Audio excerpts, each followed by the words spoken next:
新聞一開始，先看站8點半左右，在新北雙溪是發生規模5.6地震，深度是有到95.7公里。既然基隆台北市第一級國家警報，上大震度有到3級。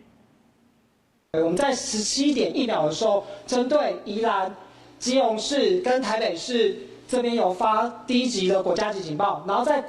18點1秒的時候，在桃園跟新北這邊也有在發一個國家級警報。這次的地震呢，發生是在菲律賓海板塊跟歐亞巴都板塊之間的隱沒所造成的。一周的心情的話，大概是會有一個規模4.5到5之間的地震，請大家再多加的注意。